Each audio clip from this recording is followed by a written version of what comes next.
Good morning, everyone. Thank you very much, Keith. I would like to thank the committee of the IVES first for bringing me here, giving me this great opportunity. Since I'm not doing research anymore, actually it's a huge privilege to share with you part of the research I did during my postdoc with Greg in Bordeaux. So as he mentioned, Keith, the focus of my research was trying to understand the grapevine responses to drought in order to increase vineyard sustainability. So, as you may know, in the context of climate change, water is going to be scarce, and irrigation won't be the most sustainable solution in most viticultural areas, most traditional viticultural regions. So the adoption of more drought-tolerant cultivars and new vineyards designs will provide most effective, cost-effective, and sustainable solutions.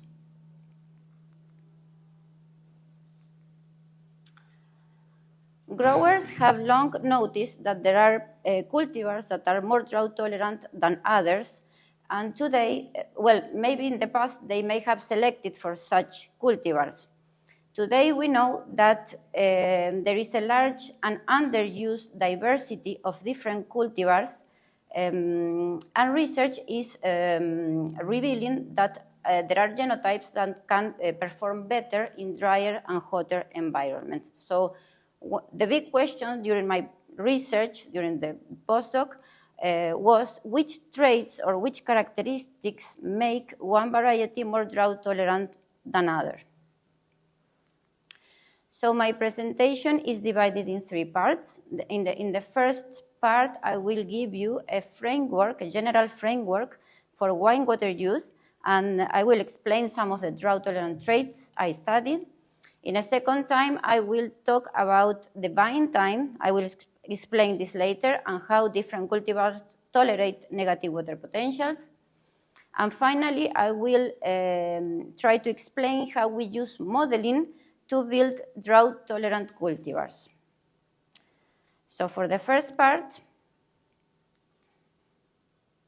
okay. So this slide here shows all the things that happen as the vines get progressively more stressed. So in the x-axis, we have to the left, we have, sorry, just wanted to, here. Wanted to point here in the x-axis, we have the water potential. And so this figure explains basically what happens during drought stress and all the traits or characteristics that act during those times, right? So if we start here with Emax, this value is very important, is the maximum transpiration of the vine. And it tells you how much total water is using your vine under well water conditions. So this is the optimal condition. The water potential here is close to 0. As soon as the progress starts here, going to the left, the plant reacts. So one of the first responses of the grapevine to drought is the stomatal closure. So this curve here, the green dotted curve, represents the rate at which the stomatas close. So just to remind you, the stomatas are these little tiny pores underside the leaves that close and open, regulating the water and CO2. So for each cultivar, this curve is different, of course, and so the stomatas start closing as long as the stress progresses. And if the stress continues, so the vine will keep losing water, and the water potential becomes even more negative until it will reach certain critical thresholds at which the embolisms start to begin. So the embolisms are just to remind you, the bubbles of air that block the water transport in the xylem. So these curves here, coming back to the embolization, these represent the vulnerability of the leaves and stems, respectively, to the formation of embolisms. It's important to mention that the grapevine exhibits a quality that's different from other perennial trees, in which the vulnerability is segmented. this means that, well, the quality is called vulnerability of segmentation, and this means that the leaves will embolize first, so the vine will drop the leaves, the vine will shed the leaves, and if the stress progresses, then the stems and eventually the trunk will embolize. So it's a mechanism to protect the stems or bigger structures to undergo embolization.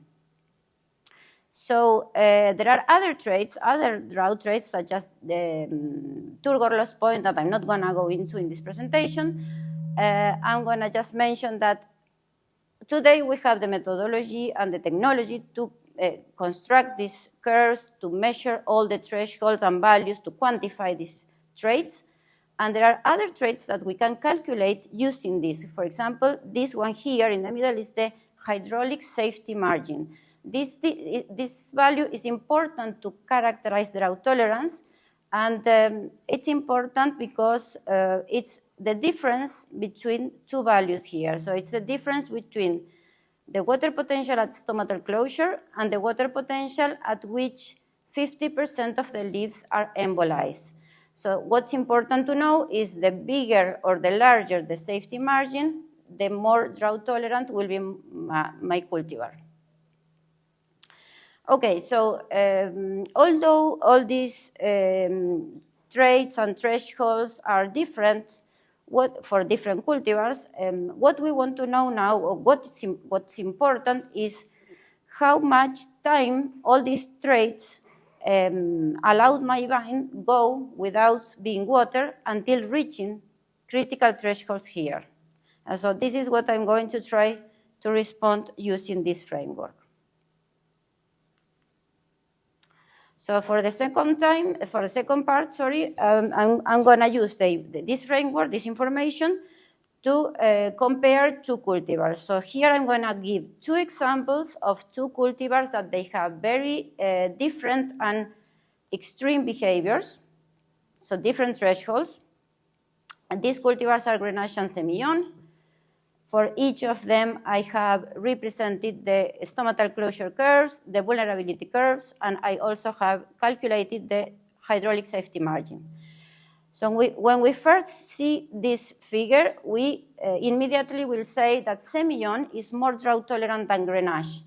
Why? Because everything happens at more negative water potentials. If we see all these values and the curves are flopped to the left, and Grenache have apparently less negative water potential. So what we'll say that Semillon more drought tolerant. However, this is not what growers will say. We know from experience that Grenache is traditionally a drought tolerant cultivar. So why is this?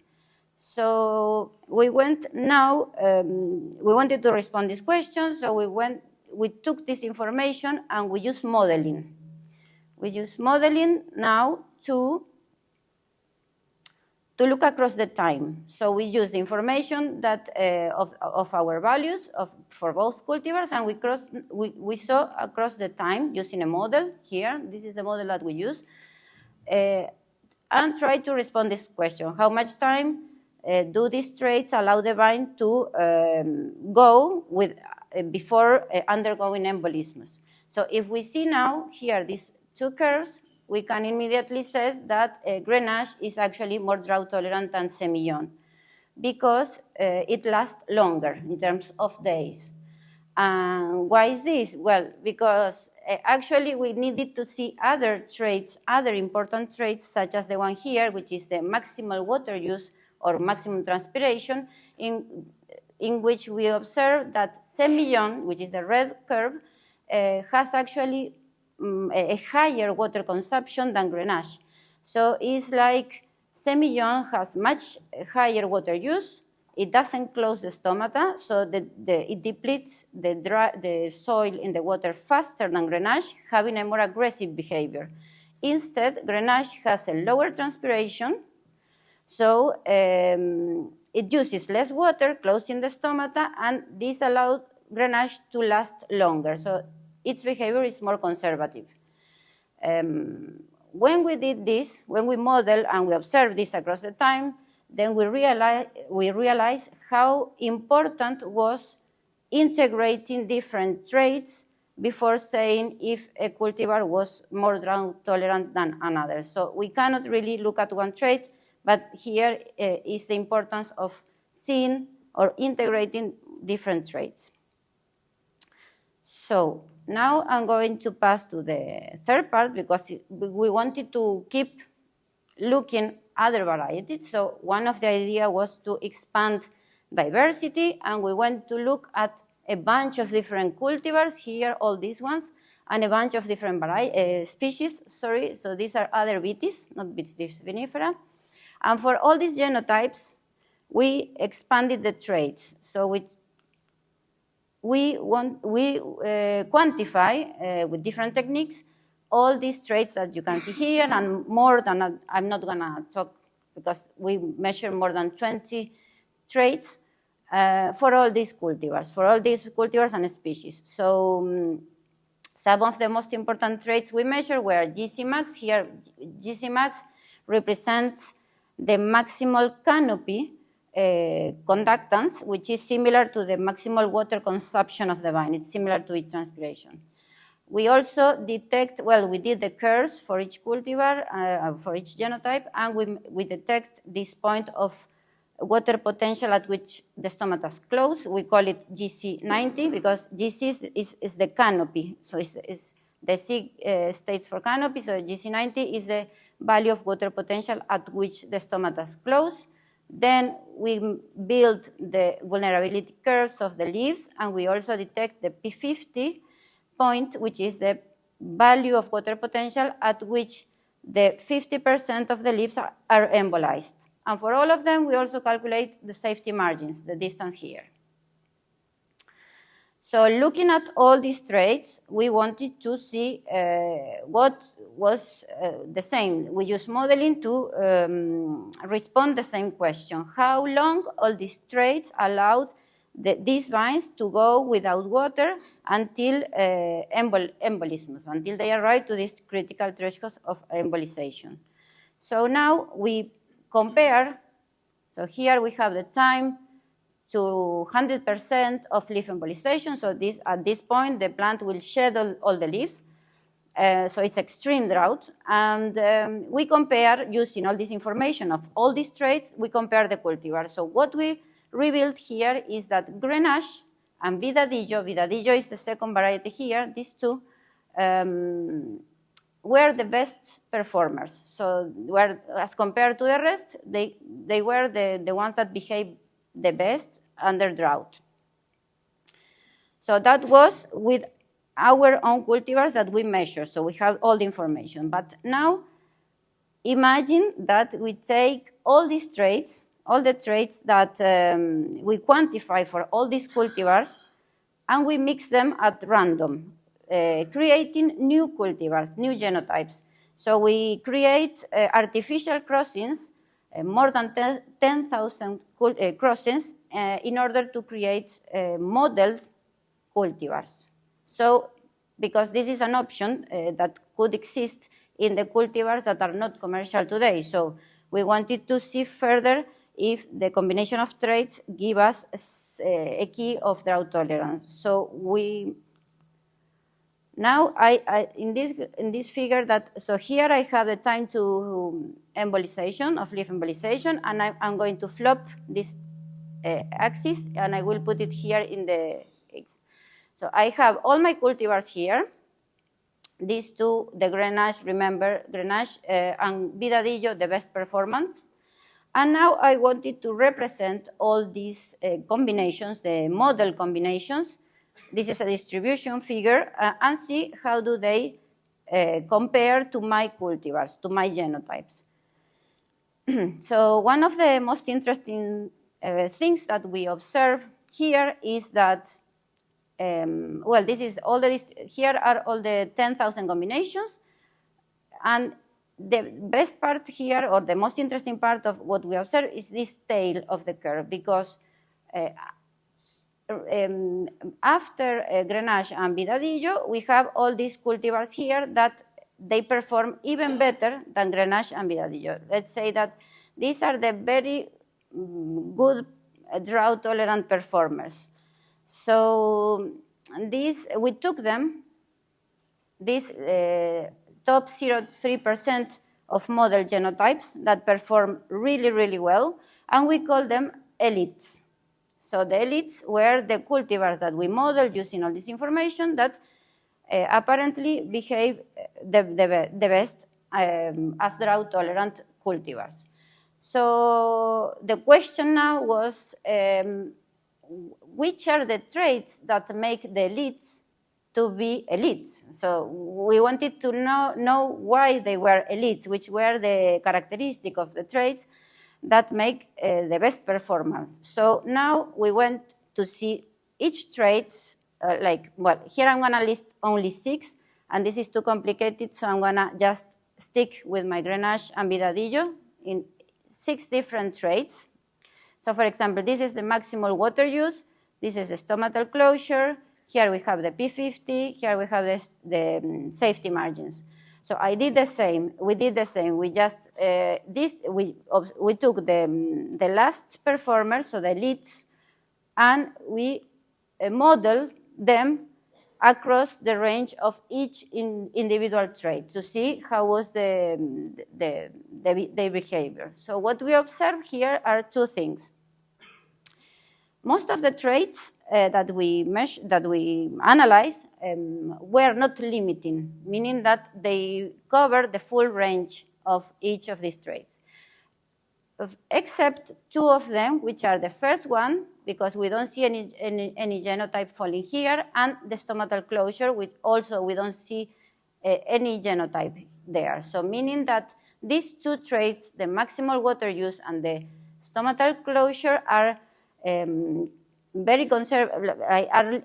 We may think that these traits are critical and limiting to be a drought performer, so a good drought-tolerant cultivar. Especially stomatal closure, here all the elites, even Grenache and Vidadillo, fall here in this little range of values, meaning that if the cultivar, if you want a good drought-tolerant cultivar, it has to close the stomata, and it has to close the stomata earlier, meaning that this is limiting. The second interesting thing here that we observe is that even though Grenache and Vidadillo were very good performers, for some of the traits, like these 2, P50 and safety margins, they didn't express values that we were expecting for them to be good performers, because they fall outside the best elites.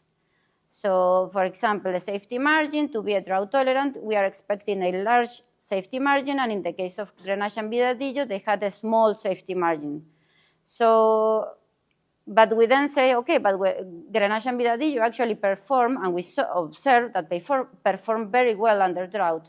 So this conclusion of the analysis told us again that what matters is integrating multiple traits, and that only looking at one trait is not giving you any information about that drought tolerance. So what matters is looking the whole range of hydraulic traits. So that's what we observe in this analysis.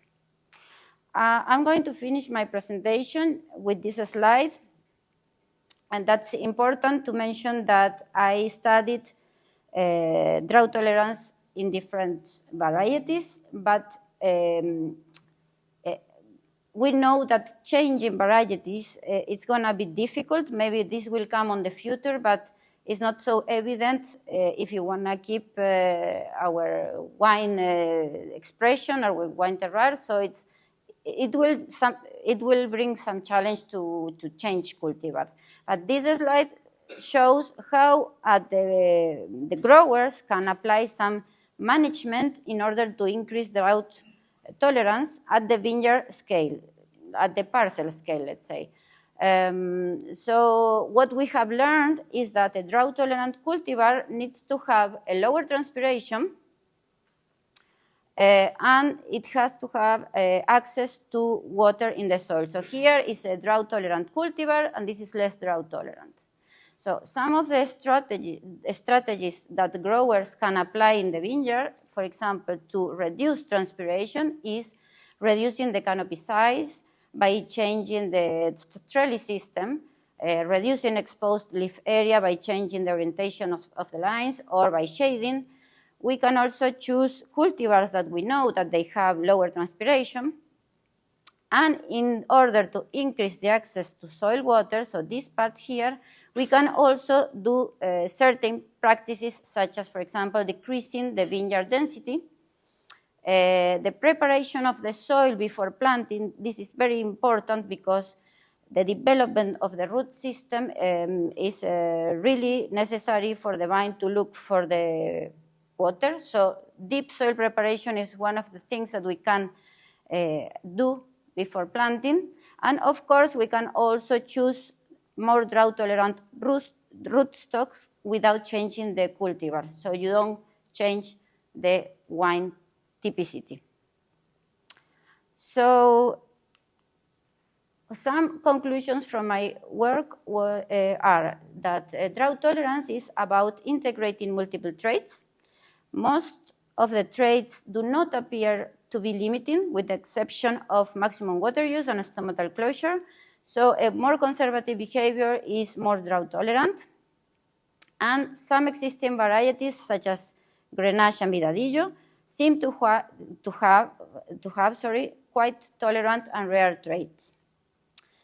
Some of the big questions that we couldn't reply with our work because it's so many things, but that still remain to be investigated is that if the drought-tolerant traits will be constrained by other factors. This is something that we still don't know, or if there could be productivity trade-off for being drought-tolerant or for the result of having a good conservative stomatal leaf shading behavior. If this is negative for the production, we still don't know. And what about other important traits such as canopy size or rooting volume that they are also very important and related to drought tolerance. So this this paper is basically or compiles the 4 years of postdoc I did and explains better this work if you want to read it. This was published last year, and of course I also published in the IVES. And well, this is the fundings, and I wanted to say thanks for all the people that contribute during this research, which were many labs in France, not only in Bordeaux. And special thanks to Greg because he was a great supervisor and a huge inspiration and support for me for doing 4 years of great research. So thanks to Greg. And thank you, and questions.